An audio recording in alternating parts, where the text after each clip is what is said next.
विद्यार्थी मित्रांनो, मी प्राध्यापक तेजस गायधनी. मी माझ्या YouTube channel Tejas educational news and अपडेटमध्ये तुमचं सर्वांचं स्वागत करतो आहे. तर आजच्या आपल्या व्हिडिओचा जो टॉपिक आहे तो टॉपिक आहे परीक्षेचा अभ्यास कसा करावा, how to prepare for exam. तर त्याच्या संदर्भामध्ये आजचा हा व्हिडिओ आहे आणि या व्हिडिओच्या अंतर्गत तुम्ही पेपरचं व्यवस्थापन व नियोजन कसं करायचं, प्रश्नांचे नियोजन कसे करायचे, वेळेचे नियोजन कसे करायचे, अभ्यासाचे नियोजन कसे करायचे आणि कमीत कमी वेळेमध्ये अभ्यास कसा करावा, या संदर्भामधील आजचा हा व्हिडिओ आहे. तर चला आपल्या पहिल्या टॉपिकवर जाऊया. पहिला जो सब पॉईंट्स आहे तो म्हणजे पेपरचे व्यवस्थापन आणि त्याचं नियोजन कसं करायचं. तर सर्व विद्यार्थ्यांना पेपर ज्या दिवशी पेपर असतो त्याच्या 10 मिनटं अगोदर, म्हणजे जर 9:30चा पेपर असेल तर 9:20लाच तुम्हाला पेपर मिळून जाईल. पेपर म्हणजेच उत्तरपत्रिका मिळेल आणि उत्तरपत्रिका मिळाल्यानंतर तुम्हाला त्या 10 मिनटामध्ये तुमचा रोल नंबर, तुमचा PRN क्रमांक हे व्यवस्थित लिहायचं आहे. खास करून फर्स्ट इयरच्या विद्यार्थ्यांसाठी काही त्यांचं म्हणजे आजपर्यंत त्यांना बोर्डाचं पेपर दिलेला आहे, परंतु युनिव्हर्सिटीचा पेपर त्यांनी दिलेला नाही आहे. तर मग अशा वेळेस त्यांना PRN नंबर या अगोदर कधी लिहिला नव्हता. तुमच्या हॉल तिकीटवर PRN नंबर असते, तो PRN नंबर पण लिहायचा असतो आणि तुमचं रोल नंबर पण लिहायचा असतो. आणि जी काही आहे तुमचा सब्जेक्ट असेल, तुमचा क्लास असेल, BCom फर्स्ट इयर हे ते सगळी इन्फॉर्मेशन तुम्हाला त्यामध्ये लिहायची असते. तर ते 10 मिनिट तुम्हाला ते पूर्ण लिहायचं आहे, पूर्ण समजून लिहायचं आहे. ठीक आहे. तर त्याच्यामुळे ते व्यवस्थित लिहा. त्या 10 मिनिटाचा पुरेपूर उपयोग करायचा. त्या 10 मिनिटापैकी काही जर वेळ मिळाला 2-4 मिनिटे 5 मिनिटे, तर तुम्हाला त्या पेजच्या मागे म्हणजे उत्तरपत्रिकेच्या पहिल्या पेजच्या मागे तुम्हाला काही इन्स्ट्रक्शन असतात, काही माहिती असते. म्हणजे तुम्हाला किती मिनिटानंतर बाहेर जायसाठी मिळणार, तुम्हाला पेपर उत्तरपत्रिका कधी मिळणार, प्रश्नपत्रिका कधी मिळणार, याच्या संदर्भामधील संपूर्ण माहिती त्याच्यामध्ये दिलेली असते. ते वाचून घ्याल. त्याच्यानंतर जेव्हा टाईम होईल, म्हणजे जर 9:30चा सकाळच्या शिफ्टला जर तुमचा पेपर आहे आणि 9:30चा पेपर असेल तर 9:30 वाजता, बरोबर 9:30 वाजता तुम्हाला तुमची प्रश्नपत्रिका मिळेल, तुमच्या पेपरची प्रश्नपत्रिका मिळेल. आणि प्रश्नपत्रिका मिळाल्यानंतर पहिले जे 5 मिनिट आहेत, ते पहिले 5 मिनिट तुम्हाला ती प्रश्नपत्रिका व्यवस्थित वाचून घ्यायची आहे, समजून घ्यायची आहे. त्या प्रश्नपत्रिकेमधले प्रश्न तुम्हाला कोणते येतात, व्यवस्थितरित्या तुम्ही त्याची उत्तरं देऊ शकता, असे प्रश्न तुम्हाला निवडायचे आहेत. म्हणजे जसे एकमेकाला ऑर असतात काही प्रश्न, जसं क्वेश्चन नंबर फर्स्ट आहे ए बीला ऑर सी असतो, तर मग ए बीला ऑर सी किंवा ए बीला ऑर CD असे पण असू शकतात. ठीक आहे. तर तुम्हाला AB जर जमत असेल तर CDला सोडून द्या, CD जर जमत असेल तर ABला सोडून द्या. काही क्वेश्चन असे पण असतात ABCD यापैकी कोणतेही 2 प्रश्न लिहा. म्हणजे खास करून BA हिस्ट्री किंवा जॉग्रफी यासारखे जे क्वेश्चन आहेत, तर ABCD पैकी कोणतेही 2 प्रश्न लिहा. तर तुम्हाला कोणते 2 जमतात तर त्याच्यावर थोडंसं पेन्सिलने थोडंसं टिकमार्क करून ठेवायचं. म्हणजे तेवढं तुम्हाला पुन्हा पुन्हा वाचण्याची तुमचा जो वेळ जाईल तो वेळ जाणार नाही. त्याच्यामुळे पहिले 5 मिनिट तुम्हाला पटापट ते प्रश्न वाचून घ्यायचे आहेत, समजून घ्यायचे आहेत आणि तुम्हाला कोणते प्रश्न योग्य रीतीने आणि चांगल्या पद्धतीने लिहिता येतील त्याचा विचार करायचा आणि त्याच्यावर थोडीशी टिक करून ठेवून द्यायची. म्हणजे मला हे प्रश्नांचं उत्तर लिहायचं आहे, ते लिहायचं आहे आणि बाकीचं हे ऑप्शनलमध्ये आहेत किंवा हे ऑरमध्ये आहेत तर ते सोडून द्यायचं. अशा पद्धतीने तुम्हाला तुमच्या पेपरचं व्यवस्थापन करायचं, नियोजन करायचं. पेपरच्या व्यवस्थापनामधला दुसरा जो मुद्दा आहे, तुम्हाला प्रश्नांची उत्तरं किती लिहायचं आहे, म्हणजे किती पेजेस लिहायचं त्याचंसुद्धा मॅनेजमेंट जमला पाहिजे. तर तुमची जी उत्तरपत्रिका आहे ती उत्तरपत्रिका 38 पेजेसची असते आणि तुम्हाला दुसरी अशी काही सप्लिमेंटरी उत्तरपत्रिका पुन्हा मिळत नाही. म्हणजे जर तुम्हाला 3 तासाचा पेपर आहे तर तुम्हाला 38 पेजेस सफिशियंट आहे असं युनिव्हर्सिटीचं म्हणणं आहे. त्याच्यामुळे 38 पेजेस नंतर तुम्हाला दुसरी सप्लिमेंटरी उत्तरपत्रिका मिळणार नाही. जसं 12वीमध्ये मिळते तसं काहीच मिळत नाही. तर त्याच्यामुळे 38 पेजेसमध्येच तुम्हाला तुमचा पेपर बसवायचा आहे. आता तुम्ही कशा पद्धतीने बसवायचं, तुमचं स्पीड किती आहे त्याच्यावर डिपेंड करते. ठीक आहे. आणि जर जनरली स्टँडर्ड तुम्ही 38 पेजेस जर तुम्ही लिहत आहात तर दीर्घोत्तरी जे प्रश्न आहेत, जे म्हणजे 16 मार्क्सचे किंवा 12 मार्क्सचे किंवा 14 मार्क्सचे जे क्वेश्चन आहेत, मोठेवाले प्रश्न, ते प्रश्न तुमचे 7 ते 8 पेजेस 7 ते 8 पेजेस तुमचा तो उत्तर आला पाहिजे. त्या प्रश्नाचं उत्तर 7 ते 8 पेजेस आलं पाहिजे. त्याच्यानंतर काही मध्यमस्तरीय असतात, म्हणजे 8 मार्क्ससाठी किंवा 6 मार्क्ससाठी किंवा 7 मार्क्ससाठी जे क्वेश्चन असतात, तर त्याचं जो उत्तर आहे कमीत कमी 3 ते 4 पेजेस. ठीक आहे.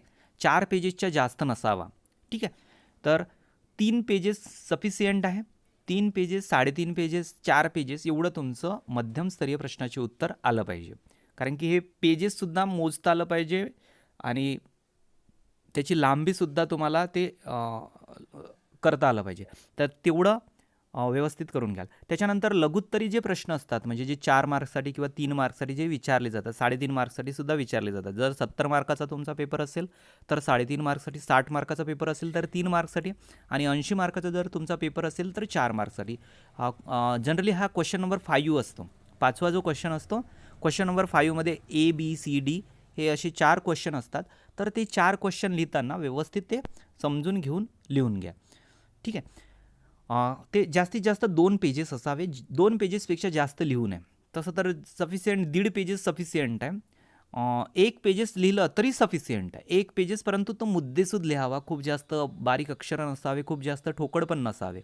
ठीक आहे. तर व्यवस्थितरित्या कमीत कमी 1 पेजेस आणि जास्तीत जास्त 2 पेजेस शेवट, म्हणजे जो लहान क्वेश्चन असतो, लघुत्तरी प्रश्न असतो तो. तुमचा स्पीड किती आहे त्याच्यावर डिपेंड करते. ठीक आहे. तुमचा स्पीड किती आहे त्याच्यावर डिपेंड करते. तुमचा स्पीड जर 3 तासामध्ये तुम्ही 30च पेज लिहितात तर मग अशा वेळेस तुम्हाला दीर्घोत्तरी प्रश्न किती लिहायचं, मध्यमस्तरीय क्वेश्चन चं उत्तर किती लिहायचं किंवा लघुस्तरीय प्रश्नांचं उत्तर किती लिहायचं ते तुम्ही व्यवस्थित समजून घ्या आणि समजून त्याच्यानंतर त्याचं कॅल्क्युलेशन काढा. की जर लघुत्तरी म्हणजे इकडे जर तुम्ही 30 पेजेस लिहितात तर मग दीर्घोत्तरी 6 पेजेसच्या वर लिहायचं नाही. ठीक आहे. नाहीतर इकडे 8 पेजेस लिहत बसाल आणि मग तिकडे शेवटचे तुमचे प्रश्नसुद्धा उरतील. असं झालं नाही पाहिजे, कारण की टाईम मॅनेजमेंटसुद्धा लक्षात घ्यायचं आहे. ठीक आहे. आणि तुमचे जे उत्तर आहे ते उत्तर हे नेहमी मुद्देसूद असावे. ठीक आहे. मुद्देसूद, कारण की एखादा प्रश्न विचारला, एखादा वैशिष्ट्य विचारले, एखादे भूमिका विचारली, फायदे विचारले, तोटे विचारले, तर ते सगळेच्या सगळे मुद्देसूद असावं, पॉईंट टू पॉईंट असावे. ठीक आहे. कारण की पॉईंट्स बघितले जातात. की जर प्रश्न 8 मार्काचा क्वेश्चन आहे तर कमीत कमी 8 मुद्दे असणे आवश्यक आहे. 16 मार्क्सचा जर क्वेश्चन असेल आणि त्याच्यामध्ये विचारले संकल्पना किंवा एखादी कन्सेप्ट, व्याख्या विचारलेली आहे तर व्याख्या आली पाहिजे, त्या व्याख्याचे स्पष्टीकरण आलं पाहिजे, त्याची वैशिष्ट्ये आली पाहिजे आणि मग त्याच्यानंतर त्याचे काही कार्य, मेरिट्स, डिमेरिट्स काही जे काही विचारलेले आहे ते पॉईंट टू पॉईंट तेवढे आले पाहिजेत व्यवस्थित, तेवढे पेजेससुद्धा भरलेले पाहिजेत. ठीक आहे. तर याचं मॅनेजमेंट, याची प्रॅक्टिस अगोदरच करून घ्या आणि त्यानुसार तुमचं उत्तर लिहा. ठीक आहे.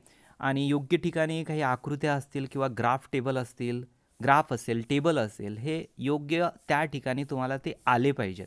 कारण की तुमचा पेपर त्याच्यामुळे सुंदर दिसतो, चांगला दिसायला लागतो. जो व्हॅल्युअर आहे तो व्हॅल्युअरच्या मनामध्ये तुमच्या प्रश्नाचे जे उत्तर आहे ते उत्तर पाहून त्याला चांगलं फील झालं पाहिजे. कारण की चांगलं फील होईल तर तो चांगले मार्क्स देईल.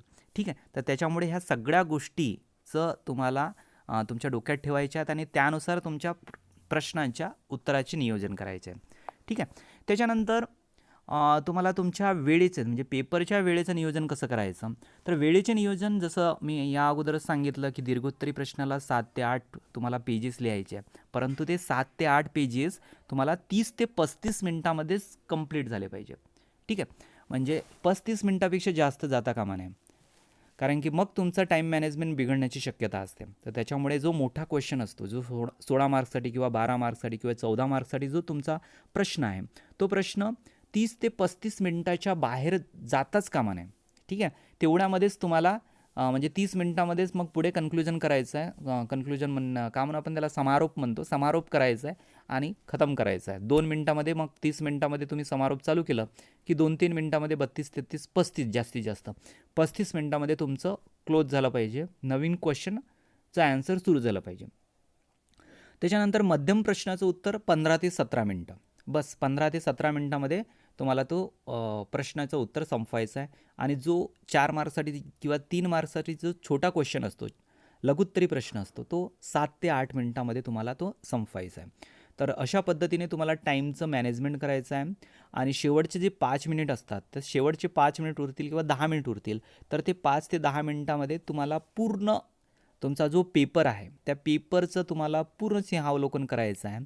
पूर्ण एक वेळा पाहायचा आहे, व्यवस्थित बघायचं आहे, कुठे काही सुटले का, काही मुद्दे राहून गेले काय, किंवा काही वेळेच्या भरामध्ये आपलं काही समारोप राहून गेला का, ते व्यवस्थित जे काही असतील सुटलेले मुद्दे की नंतर आपण 10 मिनिटामध्ये लिहून घेऊ, पाहून घेऊ असं काही असतील तर ते तसं ठेवायचंच नाही आधा अधुरं काम.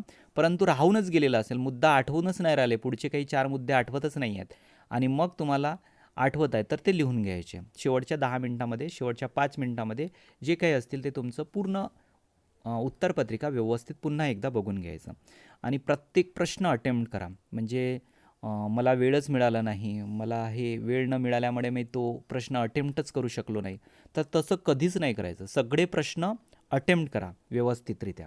ठीक आहे. त्याच्यानंतर आहे उत्तरांचे नियोजन कसं करायचं. आता उत्तर लिहिण्याची सुद्धा एक कला आहे. म्हणजेच एखादा मोठा प्रश्न असेल तर मोठा प्रश्न लिहिताना सुद्धा कशा पद्धतीने लिहायचं ते यामध्ये सांगण्यात आलेलं आहे. तर दीर्घोत्तरी जर थिअरी क्वेश्चन, मी हे जे काही इन्फॉर्मेशन सांगत आहे थिअरी क्वेश्चनच्या रिलेटेडच आहे. तर जे मोठे क्वेश्चन असतात थिअरी क्वेश्चन, तर थिअरी क्वेश्चनची उत्तर लिहिताना सगळ्यात अगोदर तुम्हाला इंट्रोडक्शन लिहावं लागतं, प्रस्तावना लिहावी लागते. तर ती प्रस्तावना कमीत कमी अर्धा पेजेस तरी प्रस्तावना आली पाहिजे. म्हणजे जर तुम्हाला असं विचारलं असेल की व्यवस्थापन म्हणजेच काय, व्हॉट इज मॅनेजमेंट आणि what is the concept of management and function of management, हे 2-3 प्रश्न जर विचारले आहेत तर तुम्हाला मॅनेजमेंट म्हणजेच काय किंवा व्यवस्थापन कशाला म्हणतात हे व्यवस्थित लिहिता आलं पाहिजे. सपोज हा मोठा प्रश्न आहे, 12 मार्क्ससाठी किंवा 16 मार्क्ससाठी मोठा क्वेश्चन जर विचारलेला आहे तर मग अशा वेळेस त्याची प्रस्तावना किमान अर्धा पेजेस तरी आणि मॅक्झिमम 1 पेजेस, 1 पेजेसच्या वर प्रस्तावना जाता कामा नये. ठीक आहे. 1 पेजेसही भरपूर झाली, अर्धापेक्षा थोडीशी जास्त करून घ्यायची आणि सफिशियंट तेवढ्यापर्यंत तुमची प्रस्तावना आली पाहिजे. आणि प्रस्तावना लिहिताना त्याच्या मागचं कारण काय लिहायचं, म्हणजे व्यवस्थापन कुठून सुरुवात झालं, त्याची सुरुवात कुठून झाली आणि इंट्रोडक्शन तशीच करायची. आणि आपण आपल्या जो काही प्रश्न असेल त्या प्रश्नाची सुरुवात कुठून झाली किंवा त्याचं इंट्रोडक्शन कुठून झालेलं आहे तर ते लिहिण्याचा प्रयत्न करायचा आणि त्याचं थोडंसं तोंड अडक करून घ्यायची. आणि मग त्याच्यानंतर संकल्पना, जी काही संकल्पना असेल, व्याख्या असेल, कन्सेप्ट असेल ती मांडायची. 2 ऑथरच्या व्याख्या असणे आवश्यक आहेत, 2 विचारवंतांच्या व्याख्या असणे आवश्यक आहेत आणि एक स्वतःची आपली तिसरी व्याख्या बनवून घ्यायची त्या 2 व्याख्यांवरून. ठीक आहे. आणि मग त्याचं एक्सप्लेनेशन करायचं, त्याचं स्पष्टीकरण करायचं की वरील व्याख्यांमध्ये विचारवंतांनी अशा पद्धतीने सांगितलेलं आहे. ठीक आहे. तर अशा पद्धतीने त्याचं एक्सप्लेन करायचं, त्याला व्यवस्थित स्पष्टीकरण करायचं आणि मग त्याच्यानंतर जे काही कार्य असतील, सपोज आता मी उदाहरण घेतलं होता की व्यवस्थापन म्हणजे काय, व्यवस्थापनाचे कार्य लिहा. तर त्याची जी काही फंक्शन आहेत, त्याची जी कार्य आहेत ते कार्य मुद्देसूद लिहायचं. प्लॅनिंग असेल, ऑर्गनायझेशन असेल तर ते सगळे ते मुद्देसूद आले पाहिजेत. ठीक आहे. एक मुद्दा घ्यायचा, त्याला एक्सप्लेन करायचं 4 ओळीमध्ये, दुसरा मुद्दा घ्यायचा, त्याला 4 ओळीमध्ये. तुमचे मुद्दे किती आहेत त्यानुसार तुमचं एक्सप्लेनेशन तेवढा वाढला पाहिजे किंवा तेवढा घटलं पाहिजे. मुद्दे तुमच्याकडे भरपूर आहेत, तुम्हाला खूप आठवत आहेत, मग अशा वेळेस तुम्हाला 4च पेजेस लिहायचं आहे. मग 4 पेजेस लिहायचं आहे आणि मुद्दे भरपूर आहेत, मग एक्सप्लेनेशन तुमचे 2-2 ओळीमध्ये खतम झाले पाहिजेत. तर या पद्धतीने तुम्हाला ते प्लॅनिंग करता आलं पाहिजे.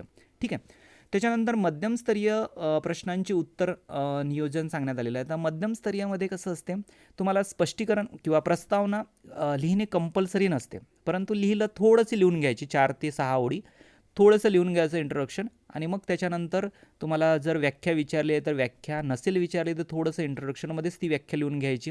आणि मग त्याच्यानंतर जी काही मेरिट डिमेरिट्स विचारले असतील तर मग ते मेरिट डिमेरिट्स लिहिताना सपोज एखादं अंकेक्षण म्हणजेच काय, ऑडिट म्हणजेच काय, मग ऑडिटचे मेरिट डिमेरिट किंवा एखादा सपोज काय म्हणू आपण त्याला, ॲन्युअल ऑडिट असेल तर ॲन्युअल ऑडिटचे मेरिट डिमेरिट्स असे दोन्ही विचारले असतील तर मग अशा वेळेस 8 मार्क्ससाठी तुम्हाला ॲन्युअल ऑडिट म्हणजेच काय ते तुम्हाला थोडंसं इंट्रोडक्शन लिहावं लागेल आणि मग त्याचे मेरिट लिहावं लागेल आणि डिमेरिट लिहावं लागेल. तर या पद्धतीने मग ते पण मुद्दे आले पाहिजे, मेरिटचे 4 मुद्दे, किमान 4 मुद्दे आले पाहिजे, डिमेरिटचे किमान 4 मुद्दे आले पाहिजेत. तर अशा पद्धतीने 8 मार्कचा क्वेश्चन लिहिताना थोडंसं इंट्रोडक्शन आणि त्याचं मग मुख्य प्रश्नाला मग हात घालायचं आणि व्यवस्थित ते लिहिण्याचा प्रयत्न करायचा. आणि निम्नस्तरीय जो उत्तर असतो सगळ्यात शेवटचा, जो 4 मार्क्ससाठी किंवा 3 मार्क्स, त्याच्यासाठी इंट्रोडक्शन अजिबात लिहायचीच नाही, डायरेक्ट प्रश्नाच्या उत्तराला हात घालायचा. ठीक आहे. आणि तो उत्तरच सुरुवात करायची डायरेक्ट. म्हणजे जर तुम्हाला विचारलं की एखादा प्रश्न, सपोज कोणता प्रश्न म्हणू आपण त्याला, छोटासा एक टिपा लिहासारखा प्रश्न असतो, तर टिपा लिहासारखा किंवा एखादी नोट्स तयार करा पॅन कार्ड काय असते, कशाला म्हणतात पॅन कार्ड, टॅन कार्ड कशाला म्हणतात, हे जर असे छोटे छोटे जे क्वेश्चन असतात ते छोटे छोटे क्वेश्चन डायरेक्ट प्रश्नालाच म्हणजे हात घालायचा आणि त्याचं उत्तरच डायरेक्ट सुरुवात करायची. ठीक आहे. तर या पद्धतीने उत्तरांचं सुद्धा नियोजन करता आलं पाहिजे. तर या पद्धतीने तुम्हाला त्या प्रश्नाची उत्तर लिहिता येतील. आता म्हणजे कमीत कमी वेळेमध्ये तुम्हाला अभ्यास कसं करायचा हे झालं. आत्तापर्यंत मी तुम्हाला सांगितलं की तुम्ही जेव्हा पेपर सॉल्व करण्यासाठी तुम्ही एक्झाम सेंटरवर जातात तशा वेळेस तुम्हाला प्लॅनिंग कशा पद्धतीने करायचं आहे ते सांगितलं. आता पेपरच्या अगोदरचं प्लॅनिंग म्हणजे अभ्यास कसं करायचं. आता उद्या किंवा परवा पेपर आहे, तर उद्या किंवा परवा पेपर आहे, आपल्याकडे वेळ किती आहे आणि आपल्याला या अगोदर किती अभ्यास झाला आहे आपला आणि आपल्याला किती आठवते. ठीक आहे. अभ्यास काहीच नाही झाला आहे आणि तुम्हाला आत्ता 2 दिवसामध्ये अभ्यास करायचा आहे, तर मग काय करायचं या संदर्भामध्ये. तर सर्वात अगोदर तुम्हाला तुमचं सिलॅबस बघावं लागेल. सिलॅबस बघितल्यानंतर सिलॅबसनुसार म्हणजे 4 युनिट असतील तर 4 युनिटनुसार कोणतं सोपं आहे कोणतं कठीण आहे ते अगोदर काढून घ्यायचं आणि त्यानुसार त्याच्यामध्ये सुद्धा असे असते की काही क्वेश्चन ऑप्शनल असतात, काही क्वेश्चन कंपल्सरी असतात. तर ऑप्शनल क्वेश्चन कोणते कोणते आहेत, तर ऑप्शनल क्वेश्चन कोणत्या सिलॅबसवर विचारलेले आहेत हे तुम्हाला कुठून मिळतील, कुठून लक्षात येईल, हे लक्षात येईल तुमच्या क्वेश्चन पेपरवरून. क्वेश्चन पेपर पाहायचे जुनेवाले ओल्डवाले प्रिव्हियस इयरचे आणि ते क्वेश्चन पेपर पाहून मग त्याच्यानंतर ते सॉल्व करायचं. जसं आता बी.कॉमचा फर्स्ट इयरचा जर विचार केला स्टॅटिस्टिक्स, तर स्टॅटिस्टिक्समध्ये STBMमध्ये तुम्हाला जसं क्वेश्चन नंबर फर्स्टमध्ये हार्मोनिक मीन जॉमेट्रिक मीनला ऑर असतो सेंट्रल टेंडन्सी, त्याच्यामध्ये मीन मोड मीडियन हे त्याला ऑर असतात. ठीक आहे. तर तुम्ही जर सेंट्रल टेंडन्सी घेत असाल तर हार्मोनिक मीन जॉमेट्रिक मीन सोडून द्या, अजिबात अभ्यास करायचा नाही. तर अशा पद्धतीने स्मार्ट पद्धतीने थोडंसं अभ्यास करायचा. म्हणजे तुमच्याजवळ वेळ कमी आहे म्हणून सांगत आहो. कारण की आता परवा पेपर आहे आणि तुम्ही जर म्हणजे ऑप्शनल प्रश्नाचंही उत्तर अभ्यास करत आहात आणि जे कंपल्सरी आहेत त्याचा पण करत आहात, तर मग तुमचा वेळ खूप वाया जाऊ शकतो. तर त्याच्यामुळे तुम्हाला काय सॉल्व करायचं आहे, कोणते प्रश्न अटेम्प्ट करायचे आहेत, कोणते प्रश्न अटेम्प्ट नाही करायचे आहेत, याचा थोडासा विचार करायचा. ठीक आहे. तर त्यानुसार सिलॅबसनुसार अभ्यासाची वेळ निश्चित करायची की माझ्याकडे 4 युनिट आहेत आणि 4 युनिटसाठी 2 दिवस आहेत, तर माझ्याकडे फक्त प्रत्येक युनिटला 2 किंवा 3 तास आहेत. अशा पद्धतीने 3 तासामध्ये 3 चूक 12 तास, 12 तासामध्ये मला अभ्यास करायचा आहे. तर प्रत्येक युनिटनुसार तुम्हाला त्याचा अभ्यास करता आलं पाहिजे, त्याचं प्लॅनिंग करता आलं पाहिजे. जुन्या प्रश्नपत्रिका बघा, कन्सेप्ट आणि मुद्द्यांवर फोकस करा. ठीक आहे. तर कन्सेप्ट किंवा जुन्या कन्सेप्ट आणि मुद्द्यांवर फोकस मॅक्झिमम करायचं. कन्सेप्ट जर तुमच्या लक्षात आली तर मुद्दे तयार करता येतात. मुद्दे आपण स्वतःचे मुद्दे स्वतः तयार केले तरी चालतात. ठीक आहे. असं काही नाही की पुस्तकामधलेच मुद्दे पाहिजेत अशातलाही भाग नाही. ठीक आहे. मी माझ्या विद्यार्थ्यांना तेच सांगतो की मुद्दे तुम्ही स्वतः तयार करा. कारण की प्रत्येक ऑथरच्या पुस्तकामध्ये वेगवेगळे मुद्दे असतील, म्हणून काय सगळेच मुद्दे तुम्हाला पाठ राहतील अशातला भाग नाही. तुमचे मुद्दे तुम्हाला तयार करता येतात, फक्त तुमची कन्सेप्ट क्लिअर पाहिजे. तर कन्सेप्ट क्लिअर करण्याचा प्रयत्न करायचा. मुद्दे आपोआप तयार होतात, परंतु तेवढं वेळ तिथे नसते, विचार करण्याची वेळ नसते. त्याच्यामुळे काही मुद्दे आत्ताच पाठ करून ठेवून द्यायचे. ठीक आहे. वेळेवर मग जे सुचले मुद्दे ते मुद्दे तुम्ही ते तयार करू शकता. त्याच्यानंतर ऑप्शनल अभ्यासक्रमापैकी तुम्हाला जो सोपा वाटत असलेला अभ्यासक्रम निवडा व त्याचाच अभ्यास करा. मी हे आत्ताच सांगितलं आहे. ठीक आहे. ऑप्शनल अभ्यासक्रम असेल तर जो तुम्हाला सोपा वाटते, योग्य वाटते, जो तुम्ही करू शकता ते, आणि हा नाहीतरी ऑप्शनलच आहे, हा तुम्हाला करायचाच नाही आहे, तर त्याचा विचारच नाही करायचा मग, कारण की तुमच्याकडे वेळ कमी आहे. आणि अतिरिक्त अभ्यासक्रमात आपली एनर्जी वाया घालवू नका. तर अतिरिक्त जे काही अतिरिक्त आहे ते त्याच्यामध्ये पुन्हा अभ्यास करून तुमची एनर्जी वाया घालवण्यापेक्षा तुम्ही मुद्देसूद व्यवस्थित स्मार्टपणे अभ्यास करा. आणि अशा पद्धतीने जर तुम्ही अभ्यास कराल तर कमीत कमी वेळेमध्ये तुमचा जास्तीत जास्त अभ्यास होईल आणि चांगला अभ्यास होईल. ठीक आहे. तर हे झालं अभ्यासाच्या बाबतीमध्ये. पेपरच्या बाबतीमध्ये हा कंपल्सरी म्हणजे सर्व हे आवश्यक बाबी आहेत, आवश्यक गोष्टी आहेत, ज्या तुमच्या परीक्षेमध्ये महत्त्वपूर्ण ठरू शकतात. ठीक आहे. तर आजच्या व्हिडिओमध्ये एवढंच. आजचा व्हिडिओ तुम्हाला कसा वाटला त्याबद्दल तुम्ही कमेंट्समध्ये कळवू शकता. अजूनपर्यंत तुम्ही माझा यूट्यूब चॅनल सबस्क्राईब जर केले नसेल तर सबस्क्राईब करा आणि बेल आयकॉन दाबा, ज्याच्यामुळे तुम्हाला माझ्या व्हिडिओची नोटिफिकेशन वेळोवेळी येत राहील. तर आजच्या व्हिडिओमध्ये एवढंच. पुन्हा भेटू नवीन व्हिडिओसह नवीन माहिती घेऊन.